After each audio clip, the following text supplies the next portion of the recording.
तुमच्याकडे पण केसांवरती भांडे भेटतात का? भांडे भेटतात म्हणून बघा माझ्या मम्मीने किती सारे केस जमा करून ठेवलेत, म्हणजे इतका जास्त हेअरफॉल होतो आमचा. आणि ना या काकी आल्या, मग आम्ही त्यांना ना केस देऊन हे मस्त भांडे घेतले 2. आणि माझ्या मम्मीसाठी ना मी हा साबण मागवला आहे. माझी फ्रेंडची मम्मी हा यूज करते. काळे डाग, वांग, पिगमेंटेशन सर्व जातात बोलतात, म्हणून मी मम्मीसाठी घेतला आहे. तुम्हाला पण हवा असेल ना तर मला कमेंटमध्ये कमेंट करा, मी कॉन्टॅक्ट नंबर देईल, तुम्ही तिकडून मागवू शकता. दुपारी ना चपाती भाजी खाऊ नव्हती वाटत, म्हणून ना चपातीमध्ये भाजी टाकून सँडविच बनवून खाल्लं. संध्याकाळी आम्ही बाहेर गेलो तर मिरवांना बघा कोणता सँडविच खायतोय, तो कसा बोलतोय.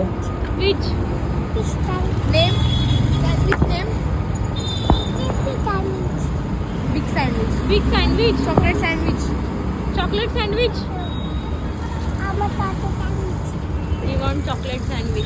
नंतर मी पण वेज चीज टोस्ट सँडविच खाल्लं आणि मस्त शेकोटी करायला रात्री बसलो आणि क्रिशाने पण शेकोटी केली.